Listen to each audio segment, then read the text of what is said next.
Terima kasih Tuhan, terima kasih Yesus buat penyertaan-Mu di sepanjang hidup kami Tuhan. Kau Allah yang baik, Kau Allah yang setia, Kau Allah yang tak pernah meninggalkan kami Bapa. Dan kami selalu berseru memanggil nama-Mu. Kau tempat jawaban kami Tuhan dari segala pergumulan kami. Dan berkati Tuhan anak-anak-Mu yang di rumah dimanapun Tuhan.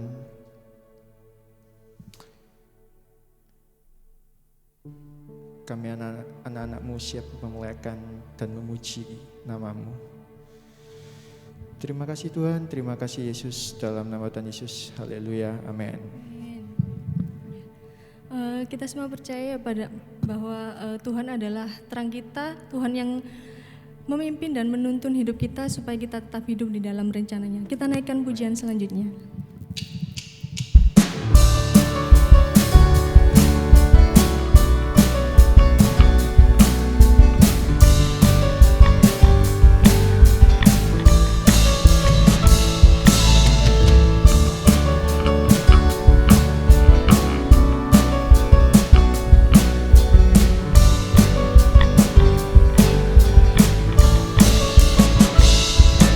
Satu hal ku pinta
kita siapkan hati kita untuk mendengarkan firman Tuhan.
percaya Tuhan, bahwa Tuhan adalah jawaban bagi hidup kami. Apapun yang tidak mungkin bagi kami Tuhan, tapi semuanya itu mungkin bagi Engkau Tuhan. Terima kasih Yesus, terima kasih Tuhan. Kami anak-anak-Mu telah menyembah, memuji dan meninggikan nama-Mu Tuhan. Tiba saatnya kami akan mendengarkan firman-Mu Tuhan. Kiranya Engkau mengurapi Tuhan, hamba-Mu yang akan menyampaikan firman-Mu. Kau pakai hamba-Mu ini Tuhan, supaya menjadi berkat bagi kami semua Tuhan. Kau juga membuka Tuhan setiap pikiran, hati, telinga teman-teman kami yang akan mendengarkan Tuhan. Kiranya setiap firman yang disampaikan Tuhan boleh tertanam di dalam hati mereka dan mereka terapkan dalam kehidupan sehari-hari. Terima kasih Yesus, terima kasih Tuhan. Kami siap untuk mendengarkan firman-Mu hanya di dalam nama Tuhan Yesus Kristus. Haleluya, amin. Shalom, remaja dan pemuda yang dikasihi Tuhan Yesus. Tetap semangat ya. Meskipun sekolahnya daring, kuliahnya juga daring, tapi yang kerja nggak daring ya. Mungkin ada yang WFH ya, tapi tetap semangat. Orang-orang muda adalah orang-orang yang penuh dengan semangat, dan meskipun ini masa yang sulit, jangan pernah kehilangan semangat di dalam Tuhan Yesus Kristus. Ya baik, mari bersama-sama merenungkan firman Tuhan. Tema gereja kita di bulan ini adalah menerapkan nilai-nilai kerajaan Allah di dalam persekutuan keluarga Allah saja ya. Dan agak ya pasti ada hubungan dengan tema di bulan ini untuk gereja kita. Saya ingin kalian remaja dan pemuda belajar satu tema yang ada hubungan dengan tema gereja kita di bulan ini, yaitu egosentris ya, egosentris. Mungkin ada di antara, apalagi kalian remaja dan pemuda, mungkin ada di antara kalian yang tahu apa itu egosentris. Jadi egosentris itu artinya adalah menjadikan diri sendiri sebagai pusat, titik pusat perhatian, ya. Atau ada juga arti yang lain, ketidakmauan, bukan ketidakmampuan ya, ketidakmauan seseorang untuk melihat dari sudut pandang orang lain. Jadi ketidakmauan untuk melihat sesuatu dari sudut pandang orang lain. Kenapa? Karena dia mau jadikan dirinya sebagai pusat perhatian. Jadi kalau sesuatu terjadi, misalnya ada masalah atau kasus yang terjadi, atau sedang misalnya banyak pendapat yang mulai muncul gitu ya, maka seseorang yang punya kepribadian atau sikap egosentris ini, dia nggak bisa melihat sesuatu itu dari sudut pandang orang lain, ya. Dia tidak mau, karena yang dia mau adalah apa yang menjadi kemauan dia, sudut pandang dia itu yang diterima. Ada istilah juga egoisme. Nah ini kira-kira bedanya di mana ya? Memang bedanya sih nggak banyak gitu ya. Egoisme dan egosentris ya namanya sudah, kata dasarnya ego, itu berarti ya hampir-hampir mirip ya. Ya sebetulnya kalau kita lihat ego, kata ego itu sendiri kan berkaitan dengan diri sendiri ya. Dan kalau egoisme dan egosentris, egoisme itu sikap yang berpusat pada diri sendiri, mencari kepentingan sendiri tanpa memperhatikan kepentingan orang lain. Ya, mencari kepentingan sendiri tanpa memperhatikan kepentingan orang lain. Tapi kalau egosentris itu bukan sekedar mementingkan diri sendiri atau mencari kepentingan sendiri, tapi dia juga berusaha menarik perhatian orang lain untuk mengikuti dia. Makanya tadi dia nggak bisa lihat sesuatu dari sudut pandang orang lain. Karena apa? Dia akan berusaha untuk semua orang itu menjadikan dia sebagai pusat perhatian. Ya, orang-orang yang punya sifat atau sikap egosentris ini, yang berkepribadian egosentris ini punya banyak ciri-ciri, ada ciri-cirinya gitu ya. Tapi kita akan lihat dua. Nanti kita akan lihat juga ada tokoh Alkitab yang punya kepribadian egosentris ini. Jadi ciri-ciri orang yang egosentris itu adalah dia bereaksi secara berlebihan terhadap kritik yang diterima. Jadi kalau dia dikritik, ya, reaksinya itu sebetulnya ya harusnya kan banyak ya reaksi seseorang ketika dikritik. Tapi dia reaksinya itu berlebihan gitu loh ya. Itu enggak pada tempatnya sebetulnya dia bereaksi seperti itu, tapi dia reaksinya itu berlebihan. Nanti kita lihat contohnya. Terus yang kedua, membandingkan dirinya dengan orang lain dan merasa iri. Nah, ini membandingkan dirinya dengan orang lain dan merasa iri. Nah, ya, jadi saya ulangi lagi, ciri orang yang egosentris itu satu, bereaksi secara berlebihan terhadap kritik. Kemudian membandingkan dirinya dengan orang lain dan merasa iri. Kepribadian ini, egosentris ini tidak sesuai dengan nilai-nilai kerajaan Allah yang harus kita lakukan dalam persekutuan keluarga Allah. Kalian sebagai anak, posisikan kalau remaja, pemuda, posisi kalian itu di rumah adalah anak. Ya, bukan berarti bahwa yang menjaga nilai-nilai kerajaan Allah itu hanya orang tua kalian. Kalian juga di dalam persekutuan berjemaat. Bukan hanya gembala, bukan hanya pelayan-pelayan, bukan hanya orang-orang dewasa yang harus menerapkan nilai-nilai kerajaan Allah, tapi kalian juga demikian. Nah, egosentris ini nggak sesuai dengan nilai-nilai kerajaan Allah yang harus kita terapkan, yang harus kita lakukan dalam baik kalian di tengah keluarga atau dalam berjemaat. Bahkan karena kalian adalah anak-anak Allah, orang-orang yang percaya kepada Yesus, dimanapun kalian berada, ya harusnya menerapkan nilai-nilai kerajaan Allah. Kita baca Filipi 2 ayat 1 sampai 4. Ya. Filipi 2 1 sampai 4. Jadi karena dalam Kristus ada nasihat, ada penghiburan kasih, ada persekutuan roh, ada kasih mesra dan belas kasihan. Karena itu sempurnakanlah sukacitaku dengan ini. Hendaklah kamu sehati sepikir, dalam satu kasih, satu jiwa, satu tujuan, dengan tidak mencari kepentingan sendiri. Nah, ini kan sudah tidak sesuai dengan egosentris. Kalau egosentris tadi atau egoisme tadi juga mencari kepentingan sendiri. Egosentris tadi juga berpusat, menjadikan dirinya menjadi pusat perhatian. Atau puji-pujian yang sia-sia. Sebaliknya hendaklah dengan rendah hati yang seorang menganggap yang lain lebih utama daripada dirinya sendiri. Janganlah tiap-tiap orang hanya memperhatikan kepentingannya sendiri, tetapi kepentingan orang lain juga. Amin.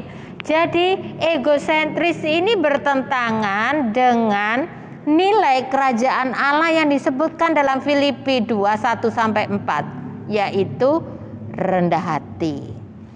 Bagaimana seorang yang menjadikan dirinya sebagai pusat perhatian, ya, yang mementingkan dirinya sendiri, yang tidak bisa melihat sesuatu dari sudut pandang orang lain, itu artinya bahwa dia mau dirinya lah yang utama. Saya katakan itu, ini pasti nggak ada rendah hatinya, ya. Dan Alkitab memberi contoh seseorang yang cukup memiliki jabatan, gitu ya, tapi dia egosentris. Kita baca 1 Samuel 18, ya. 1 Samuel pasal yang ke-18 ayat yang ke-6 sampai ayat yang ke-9. Tetapi pada waktu mereka pulang, ketika Daud kembali sesudah mengalahkan orang Filistin itu, Keluarlah orang-orang perempuan dari segala kota Israel menyongsong Raja Saul, sambil menyanyi dan menari-nari dengan memukul rebana, dengan bersukaria dan dengan membunyikan gerincing. Dan perempuan yang menari-nari itu menyanyi berbalas-balasan, katanya, Saul mengalahkan beribu-ribu musuh, tetapi Daud berlaksa-laksa. Lalu bangkitlah amarah Saul dengan sangat, dan perkataan itu menyebalkan hatinya, sebab pikirnya, kepada Daud diperhitungkan mereka berlaksa-laksa, tetapi kepadaku diperhitungkannya beribu-ribu. Akhir-akhirnya jabatan raja itu pun jatuh kepadanya. Sejak hari itu maka Saul selalu mendengki Daud. Nah, kita lihat di sini ya, Saul memiliki sikap egosentris. Kalau kita lihat bagaimana dia membandingkan dirinya dengan Daud, bagaimana dia bereaksi secara berlebihan. Hanya ketika perempuan-perempuan itu loh cuma bernyanyi berbalas-balasan, Saul mengalahkan beribu-ribu musuh, Daud berlaksa-laksa, dia langsung bereaksi secara berlebihan. Dia langsung dikatakan ayat 9, sejak hari itu Saul itu mendengki, jadi iri hati kepada Daud. Dia membandingkan, kenapa kalau kepada Daud diperhitungkan berlaksa-laksa, sedangkan kepadaku beribu-ribu. Padahal dia tahu bahwa dialah waktu itu yang jadi raja Israel. Tapi kenapa perempuan-perempuan itu kok memperhitungkan yang berbeda? Seolah-olah Daud ini lebih dihargai, lebih dihormati. Apakah karena perempuan-perempuan ya, ini kan perempuan-perempuan yang menyanyi? Apakah karena Daud ini lebih tampan? Nah, misalnya begitu, sehingga diperhitungkanlah kepada Daud, lebih dihargai, lebih dihormati, atau lebih diperhitungkan lebih. Tapi kalau kita memang Daud itu elok, kalau 1 Samuel kan katakan dia elok, itu artinya dia tampan. Tapi Saul nggak kalah loh. Karena apa? Dia juga tampan. Bahkan secara fisik dia lebih dari Daud. Karena apa? Dia punya tinggi badan di atas rata-rata orang Israel pada waktu itu.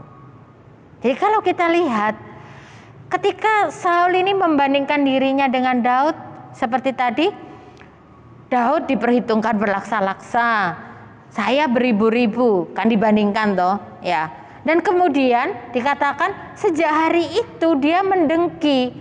Sejak hari itu, sejak saat itu, Raja Saul memendam rasa iri terhadap Daud. Itu kalau dalam terjemahan firman Allah yang hidup. Dan kita nggak tahu berapa lama dia memendam rasa iri itu terhadap Daud. Luar biasa. Dan hanya karena apa? Hanya karena nyanyian tadi loh. Hanya perempuan yang bernyanyi berbalas-balasan. Itu sejak saat itu, sejak dia dengar itu, sejak dia melihat orang-orang membandingkan dia dengan Daud, maka sejak saat itu Saul memendam rasa iri terhadap Daud. Wah, luar biasa ini. Apakah itu menguntungkan? Tentu saja tidak. Karena kita tahu akibatnya bagaimana untuk Saul. Dia menjadi seorang pribadi yang sangat tidak tenang. Ya, menjadi nggak pernah tenang. Karena apa? Dia memendam rasa iri.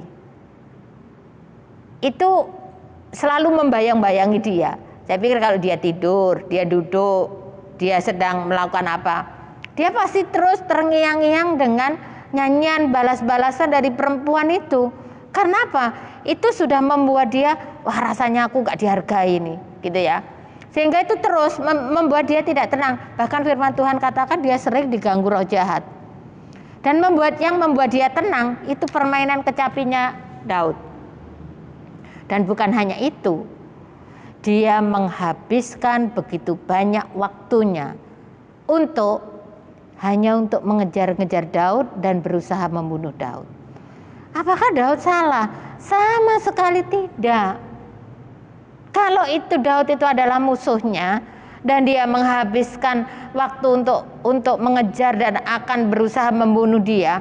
Kalau Daud adalah seseorang yang membahayakan kerajaannya, itu boleh-boleh saja. Itu artinya bahwa dia sedang mempertahankan kerajaannya. Tapi Saul menghabiskan banyak waktu mengejar Daud, akan membunuh Daud pada semua situasi. Itu karena iri. Karena iri. Dan kita tahu, ketika dia menghabiskan begitu banyak waktunya untuk hanya mengejar Daud, hanya berusaha membunuh Daud, dia juga sudah pada saat yang sama, dia kehilangan begitu banyak waktu-waktu yang berharga, yang harusnya bisa dia pakai untuk memimpin bangsa Israel, untuk melakukan hal-hal yang lebih bermanfaat bagi kesejahteraan bangsa Israel. Tapi dia sudah melalui begitu banyak waktu dalam perjalanan dari satu kota ke kota yang lain hanya untuk mengejar-ngejar Daud. Sia-sia. Ini seorang yang egosentris. Bagaimana dengan kalian semuanya? Apakah selama ini memang kebanyakan lebih kepada anak-anak, remaja dan pemuda yang punya sikap ini? Karena kalau seorang yang sudah dewasa, tapi ya nggak menutup kemungkinan seorang yang sudah dewasa dia lebih bisa mengendalikan dirinya gitu ya. Tapi ya nggak menutup kemungkinan karena ada banyak juga orang dewasa yang seperti itu. Ya contohnya Saul ini, ya kita nggak tahu karena dia pada waktu dia jadi raja dan ketika setelah Daud mengalahkan Filistin ini berapa usia dia, ya. Tapi itu pun tidak menutup kemungkinan bahwa ternyata dia juga punya sikap egosentris. Pernahkah kalian dalam pelayanan ini juga membanding-bandingkan? Pernah kan? Mungkin saja pernah. Kadang-kadang saya juga pernah mengalami di waktu-waktu yang lalu, misalnya ada pelayan yang mungkin membanding-bandingkan, kenapa kok ketika event ini dia yang disuruh pelayanan ini sementara saya tidak. Kenapa kok dia seperti ini kok saya tidak? Mungkin kalian juga pernah merasa seperti itu. Kok dia seperti ini sedangkan saya tidak? Dan kemudian ketika kita membandingkan diri kita dengan orang lain, dan seperti Saul menjadi iri dan memendam itu di dalam hati, sehingga tanpa kita sadari seringkali yang muncul dari dalam diri kalian dan juga kita mungkin yang memiliki kepribadian egosentris ini, sesuatu yang sangat tidak menyenangkan, sesuatu yang merugikan seperti Saul, bukan hanya merugikan dirinya sendiri, tapi juga Daud. Daud akhirnya hidup di dalam pelarian dan kita nggak tahu berapa lama Daud terus dikejar-kejar oleh Saul. Berapa banyak yang waktu kalian sudah habiskan tinggal di dalam iri hati. Kalau mungkin itu tidak terekspos keluar gitu ya. Teman-temanmu mungkin nggak tahu, tapi di dalam hatimu kamu menyimpan iri hati terhadap teman di mana saja, tuh terhadap mungkin keluarga atau dalam persekutuan keluarga Allah ini. Karena apa? Karena engkau merasa mungkin pendapatmu nggak diterima, ya, atau mungkin kamu berusaha menarik perhatian orang lain, tapi orang lain nggak respon, nggak respect. Nah, mari coba belajar seperti Filipi 2 tadi. Mari belajar untuk mengutamakan orang lain, memikirkan kepentingan orang lain. Kalau memikirkan diri sendiri, mengasihi diri sendiri, gak usah diajari. Kalian semua udah pandai, ya. Kalian semua udah pandai. Tapi firman Tuhan mengajarkan, dan Filipi 2 itu bukan hanya untuk orang-orang yang sudah mencapai usia tertentu, tapi juga bagi semua orang-orang yang percaya, anak-anak Tuhan. Jaga kesehatan, lebih mengutamakan orang lain, dan saling merendahkan diri. Bukan rendah diri, tapi saling merendahkan diri. Memiliki kerendahan hati. Saya tahu ini sulit bukan hanya bagi orang-orang muda, orang-orang dewasa pun juga demikian. Tapi karena ini menjadi nilai kerajaan Allah yang harus kita terapkan, maka kita pun juga harus memiliki ini di dalam kehidupan kita. 1 Petrus pasal yang kelima, kita baca ayat 5 dan ayat 6. Ini nasihat untuk orang-orang muda, ya. 1 Petrus 5 ayat 5 dan 6. Demikian jugalah kamu, hai orang-orang muda, tunduklah kepada orang-orang yang tua. Orang-orang yang tua itu bisa jadi orang tua. Kalau terjemahan lain katakan pemimpin, itu pemimpin kalau di rumah ya orang tua. Kalau di sekolah siapa, di tempat bekerja siapa, dalam berjemaat siapa, gitu ya. Dan kamu semua rendahkanlah dirimu seorang terhadap yang lain, sebab Allah menentang orang yang congkak tetapi mengasihani orang yang rendah hati. Karena itu rendahkanlah dirimu di bawah tangan Tuhan yang kuat, supaya kamu ditinggikannya pada waktunya. Mari belajar bersama-sama memiliki kerendahan hati. Teladan kita hanya Yesus Kristus. Saya percaya kalian sebagai orang-orang muda, anak-anak muda, remaja pemuda yang percaya kepada Yesus Kristus, mari milikilah kerendahan hati ini. Dan kalau mungkin kalian mulai introspeksi, ada kepribadian, ada sikap egosentris, mari mungkin secara langsung mungkin kalian sulit, tapi mari coba belajar mengutamakan orang lain, menghargai orang lain, menghargai pendapat orang lain. Dan kalaupun kalian berbeda dengan yang lain di dalam talenta, dalam karunia, terimalah itu dengan hati yang penuh sukacita. Karena Tuhan sudah memberikan kepada kita porsi masing-masing untuk kita pakai melayani Dia. Jangan simpan iri hati dan dengki, karena itu akan merugikan. Jangan juga jadi sombong, ya. Dengan apapun yang kalian miliki, tetaplah hidup di dalam Tuhan Yesus Kristus. Nama Yesus dimuliakan melalui kehidupan kalian semuanya. Amin. Mari kita berdoa, dan Tuhan Yesus akan memberkati masa mudamu, apapun yang kalian cita-citakan, yang kalian pergumulkan. Tuhan Yesus akan memberkati kalian semuanya. Mari kita berdoa.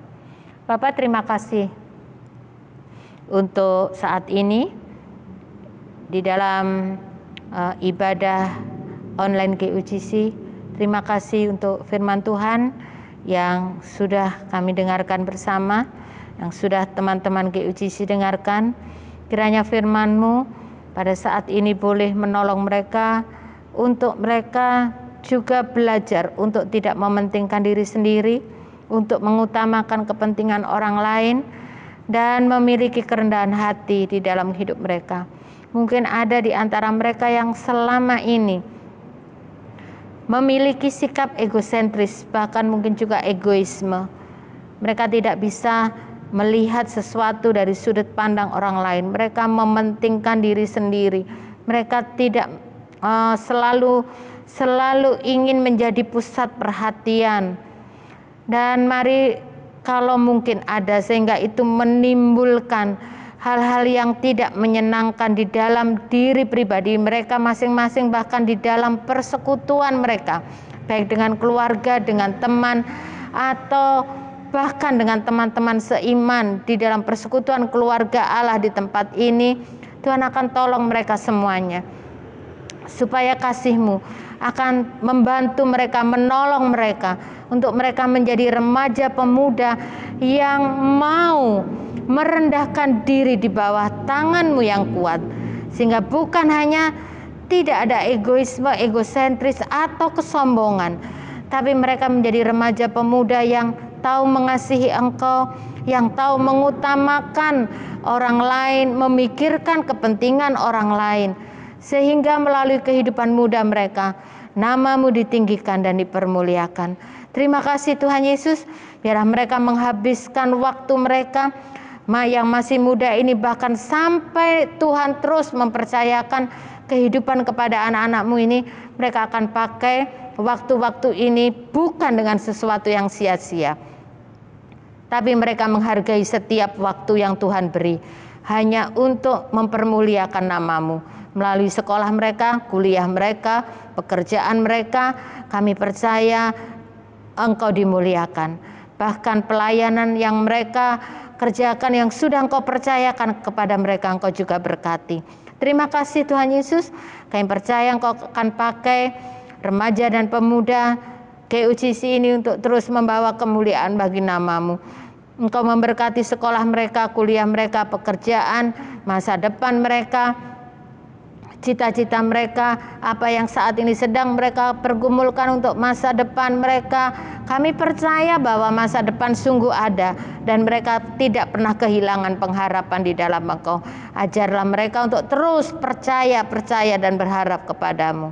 Terima kasih Bapa, kami bersyukur dan kami percaya Engkau akan menjadikan anak-anak muda-Mu ini menjadi orang-orang muda yang kuat di dalam Engkau, yang memiliki kerendahan hati di dalam Engkau. Engkau dimuliakan, disenangkan melalui kehidupan mereka. Terima kasih Bapa, terima kasih Yesus, terima kasih Roh Kudus. Kiranya berkat damai sejahtera dari Allah Bapa, kasih sayang dari Putra yang tunggal Tuhan Yesus Kristus, penyertaan Roh Kudus memberkati sekolahmu, memberkati kuliahmu, memberkati pekerjaanmu, memberkati masa depanmu, memberkati cita-citamu, memberkati semua kerinduan hatimu, pelayananmu. Tuhan berkati dimanapun kau berada, apa yang kau kerjakan, Yesus dimuliakan melalui kehidupanmu sekarang sampai selama-lamanya. Dalam nama Yesus kami berdoa dan bersyukur pada Bapa di surga. Haleluya. Amin. Tuhan Yesus memberkati.